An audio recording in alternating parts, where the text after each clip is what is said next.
So, what would be one or two examples where you feel sexual shame holds a man back? Well, I think that men are, well, they're taught, first of all, to be ashamed of being sexual, first of all.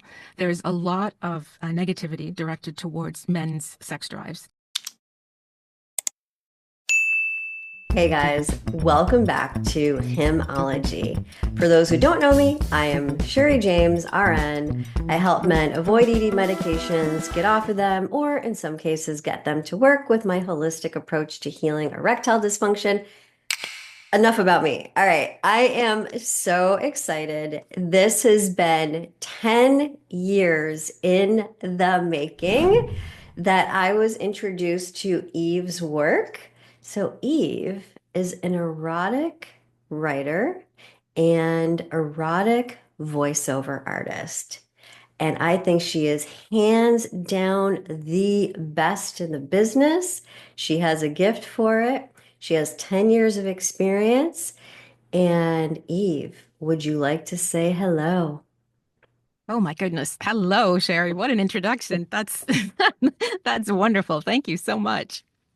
Thank It you is for it is a pleasure to be here. I have wanted to talk to you for just as long. It's you've been an inspiration. So this is wonderful. I'm very excited. So I asked Eve to come on because she has been working with men in this fashion for so long. I knew that she would have an amazing perspective. So let's start out with wisdom bomb number one. How sexual shame holds a man back. Hmm. All right. Absolutely.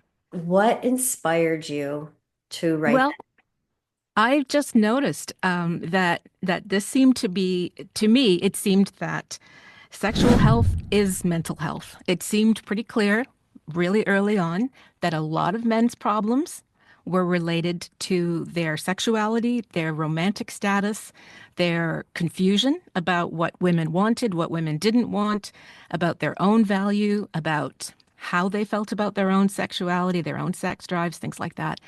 And I just realized that between that and the proliferation of porn, which isn't necessarily bad at all, but how easy it is now for men to get almost lost in the world of porn or adult games or anything like that, that it's no wonder that a lot of men are struggling, that they don't really know how to proceed in life to find a partner or to have a satisfying relationship or even just to have a good sense of their own self, their own sexual health, and their own mental health. So this was something that became pretty apparent to me early on in doing this. And it's something that I decided I really wanted to work on with my work. I agree with everything you said. And with regards to shame, how did you connect sexual shame and men with your audio erotica? Well, I would say that the first inkling I got of it, it's funny because you then can see other patterns once you realize it, but it was when people first started writing to me and Mm, sending me messages, and they would say things to me like, I can't believe that you didn't make me feel guilty mm, about my sexuality. For the first time in my life, I left a sexual experience not feeling like I was a scumbag. I felt good about feeling good. And and then some people would be conversely the other way. They would be very hesitant to even communicate with me. They would be sometimes you'd get called names, sometimes you'd get called, bad things, and then sometimes some men would apologize and say, I don't know why I said that to you. There was a mixed bag. But generally what I saw was that there was a lot of confusion out there. And the positive stuff, which was by far the most, I mean, that was the mhm. lion's share of what I got. But the positive stuff was just thank you for providing an alternative to nasty, humiliating, horrible things that are meant to make me feel like I'm something you scrape off the bottom of your shoe.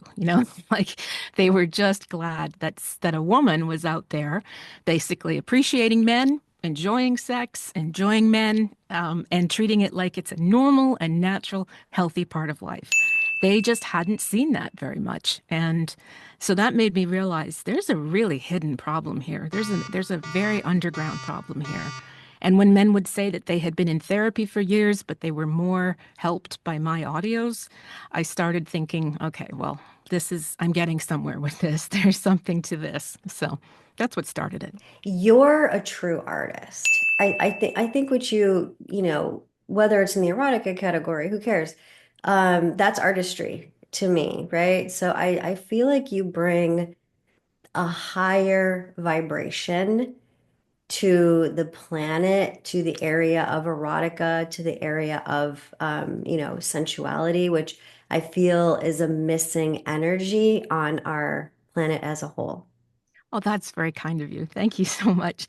Um, I try to do that. I very early on in this work that I do, I decided that that's what I wanted to do, that that was something I was going to infuse into everything that I do, because I felt it was really missing. I agree with you. I felt that there was such a gap. There was nothing in between a kind of a rom-com type of thing where they fade out when the couple starts kissing and then full-blown porn that was Mm. sometimes completely devoid of any sort of feelings or anything like that. That I thought, we need to refresh our view of sexuality. We've come very far in our society in terms of understanding people's orientation and people's desires and relationships and things like that. But we're kind of lagging behind a little bit with the sex shame thing.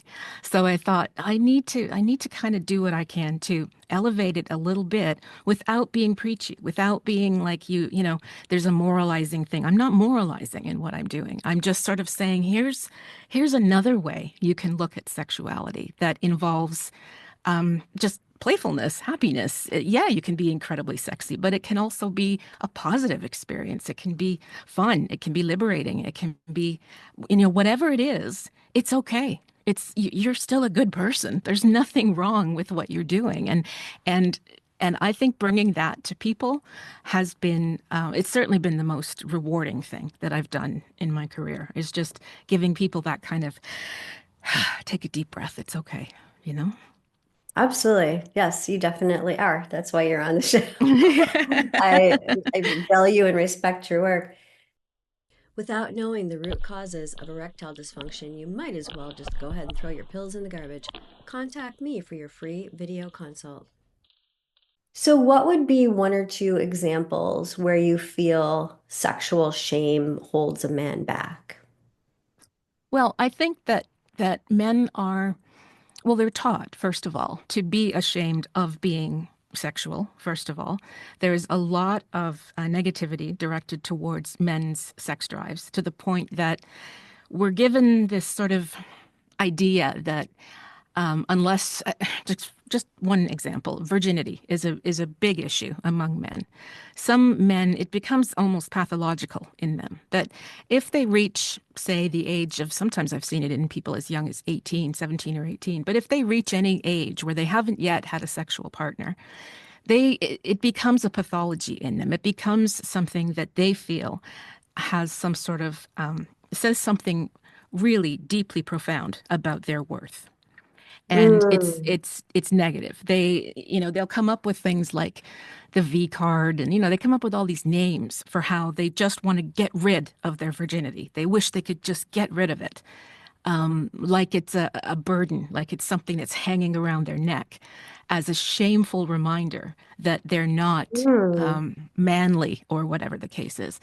And of course, the truth is that whether you have a sexual partner or not is very often nothing to do with you. It's whether you've met the right person in your life or not. I mean, this is true for virgins of any gender. It doesn't matter. Like it's really just, have you met someone you connect with yet? And many people will tell you they didn't meet their partner or their significant other until much later in life, or they did have sexual encounters in their young life, but they weren't the one, or they weren't special people, or they weren't particularly good experiences. So, sexual experience or lack thereof is not an indicator of your worth as a person.